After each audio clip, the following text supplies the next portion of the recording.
News news ওয়ার্ল্ডে সবাইকে স্বাগত। আজ আমরা এই ভিডিওর মাধ্যমে কি শিখব, চলুন জেনে আসি। ১. সোনার প্রাচীন ইতিহাস। প্রথম সোনার আবিষ্কার এবং তার প্রাচীনকালের ব্যবহার। ২. সোনার প্রাচীন খনন ও গবেষণা। কিভাবে মিশর, চীন এবং অন্যান্য সভ্যতা সোনা নিষ্কাশন ও প্রক্রিয়াকরণ করত। ৩.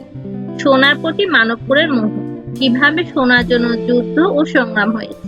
৪. আধুনিক বিজ্ঞানের দৃষ্টিকোণ। কিভাবে মহাকাশে সোনার সৃষ্টি হয় এবং পৃথিবীতে তার আগমন। ভিডিওটি উপভোগ করুন এবং জানুন সোনার মহময় ইতিহাস।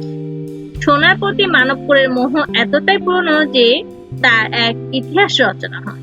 যদিও আমরা এখনো জানি না মানুষ প্রথম কবে এই দ্যুতিমান ধাতুটি আবিষ্কার করেছিল, তবে প্রত্নতাত্ত্বিকরা খ্রিস্টপূর্ব 40,000 অব্দে প্রত্নপ্রস্তর যুগের গুহা থেকে সোনা ফলক খুঁজে পেয়েছে। ধারণা করা হয় সোনা মানুষের আবিষ্কৃত প্রাচীনতম, এমনকি নবপ্রস্তর যুগেও সোনা তৈরি দ্রব্যাদি ব্যবহৃত হতো। সে যুগের খননকৃত অনেক নিদর্শনে পাথরের জিনিসের সাথে এগুলোর অস্তিত্ব পাওয়া গেছে। জার্মানের বিখ্যাত সমাজতত্ত্ববিদ কার্ল মার্ক্স সোনাকে মানুষের আবিষ্কৃত প্রথম ধাতু হিসেবে চিহ্নিত করেছে।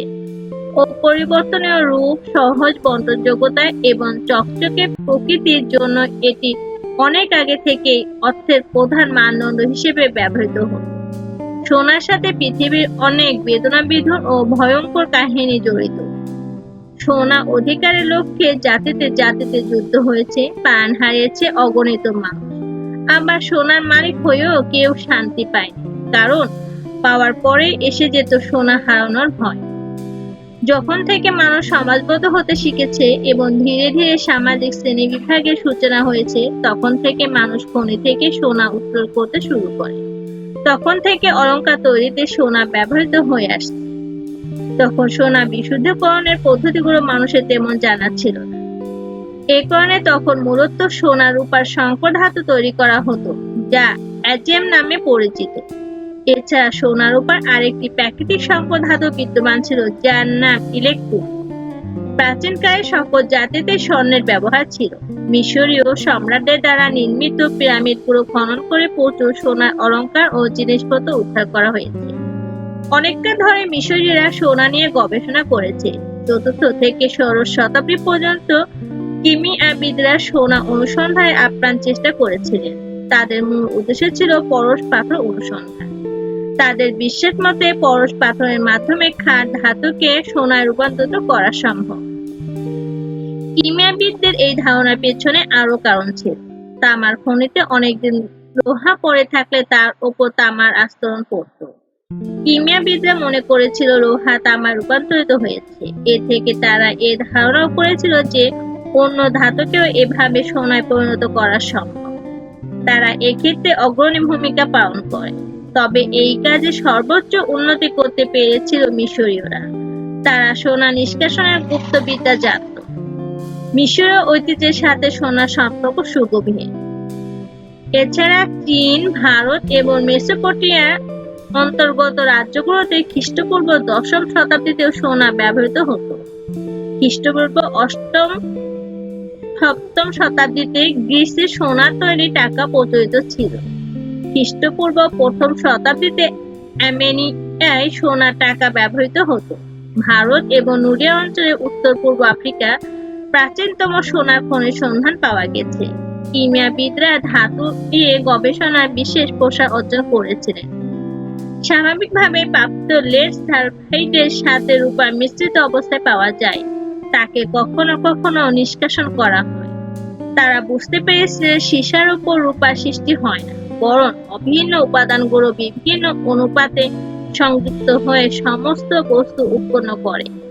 এই ধারণা কিমিয়াবিদদের মধ্যে বিকাশ লাভ করে। কিমিয়াবিদদের অনেকে অন্য ধাতু থেকে সোনা তৈরির জন্য পরশ পাথরের সন্ধান করেছিল। অনেকে জীবন পর্যন্ত উৎসর্গ করেছিল, কিন্তু এর মধ্যে কোনো সততা ছিল না। পরশ পাথর নামে কিছুর অস্তিত্ব বিজ্ঞান স্বীকার করেনি। যা হোক, কিমিয়াবিদ্যার প্রসার এতে থেমে থাকেনি। দক্ষিণ ও মধ্য আমেরিকা বিজয়ের জন্য স্পেনীয়রা অভিযান পরিচালনা করেছিল। সেখানে ইউরোপীয় উপনিবেশ স্থাপনের পর প্রাচীন ইনকাতে সোনার প্রাচুর্য দেখে কিমাবিদা অভিভূত হয়েছিল। ইনকাদের কাছে সোনা ছিল গুপ্ত ধাতু তথা সূর্য দেবতার ধাতু। তাদের মন্দিরগুলোতে বিপুল পরিমাণ সোনা রক্ষিত থাকত।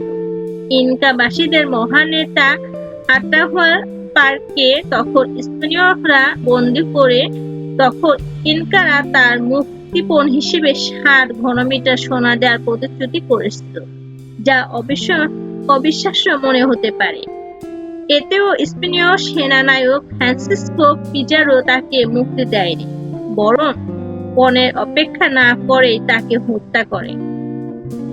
ইনকারা যখন এই হত্যার সংবাদ জানতে পারে তখন সেই বিপুল পরিমাণ সোনা বহন করে নিয়ে এসেছিলেন ১১০০ লামা।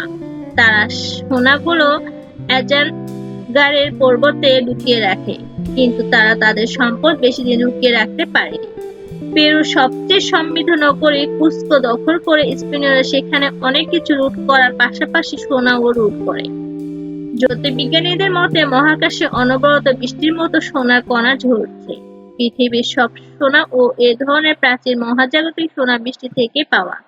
দুটি নিউট্রন তারা সংঘর্ষ বা কৃষ্ণগহ্বরের সঙ্গে নিউট্রন তারা একত্রীকরণে যে বিস্ফোরণ হয় তাকে বলে কিরণোভা। এই কিরণোভার মাধ্যমে মহাকাশে অনবরত সোনা ও প্লাটিনামের মতো ভারী ধাতু সৃষ্টি হচ্ছে বলে সাম্প্রতিক গবেষণায় জানা যায়।